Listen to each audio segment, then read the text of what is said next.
Have you ever heard of a revolution that failed so completely it ended up changing everything?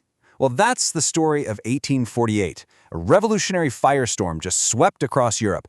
From Paris to Prague, people rose up in what they called the People's Spring. It was this chaotic, continent-spanning uprising that seriously looked like it was about to remake the world. So how on earth did this happen, and why did it all fall apart?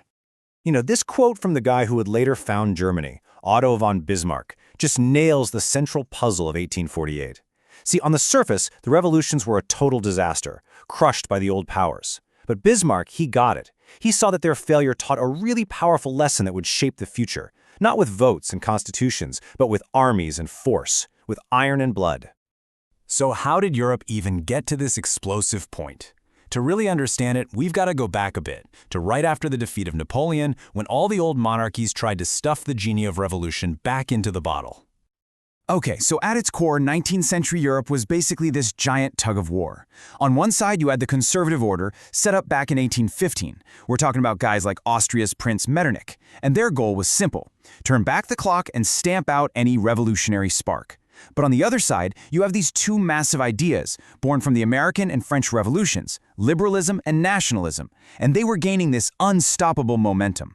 People just weren't content to be subjects anymore. They wanted to be citizens with rights, and they wanted to be part of nations that governed themselves. And on top of all that political tension, you had this perfect storm of other crises brewing. There was a terrible economic downturn right before 1848 that led to massive unemployment and poverty. At the same time, the population was booming, so you had a huge number of young, desperate people crammed into the cities. So you combine that with the powerful new ideas we just talked about, and you've got all the ingredients for a massive explosion.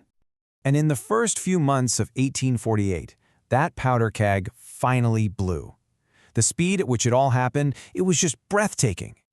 Just look at this timeline. It shows you how fast this wildfire spread. It all kicks off in Paris in February. The king is forced to run, and a new republic is declared. And then, bam! Within weeks, the fire has spread. In March, Vienna, the very heart of the conservative order, erupts, forcing Metternich himself to resign. Then Berlin rises up. Then the nationalists in Budapest and Prague are demanding their freedom.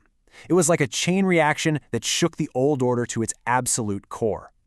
And here's something wild to think about. For the first time in history, these revolutions were connected in almost real time. The telegraph, which was a brand new technology, basically acted like a 19th century version of social media. News that used to take weeks to travel now got there in hours, inspiring people in the next city over to take to the streets. It created this feeling of a shared, continent-wide struggle. The initial victories were absolutely stunning, but just as quickly as the revolutions ignited, they started to burn out. And the reason, the fatal flaw, was that the revolutionaries themselves couldn't agree on what they were actually fighting for. Yeah, here's the problem. The revolutionaries weren't really a they. It wasn't one unified group. You had the middle-class liberals who just wanted constitutions and voting rights, mostly for themselves. Then you had the working-class radicals and socialists who wanted a total overhaul of the economy. And then you had the nationalists who were laser-focused on creating their own independent countries and, of course, were often arguing with other nationalist groups about who should get what land. These divisions, they were going to be fatal.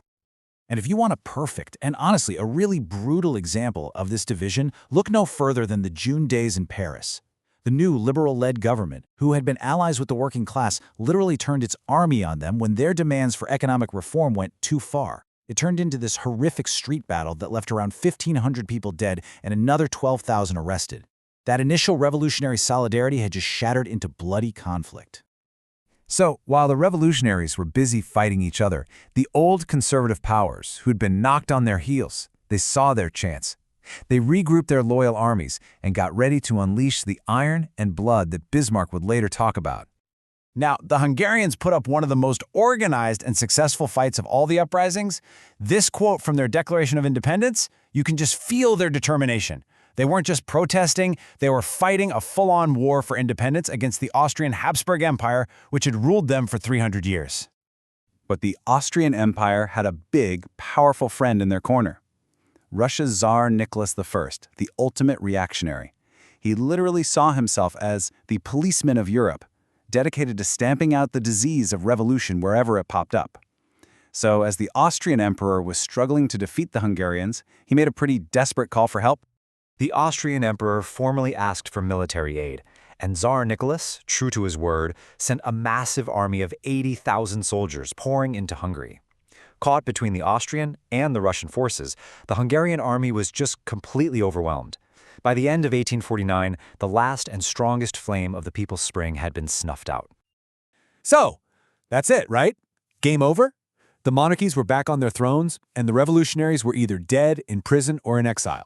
By every immediate measure, 1848 was a complete and utter failure. But the story doesn't end there, because the ideas of 1848 couldn't just be unlearned. The legacy of 1848 is really a tale of two timelines. In the short term, you're right, it was a catastrophic failure. But the long-term impact was massive. Feudalism, which peasants had risen up against, was gone for good in Central Europe. The French monarchy never came back. And those crushed nationalist dreams of Germans and Italians, they didn't die.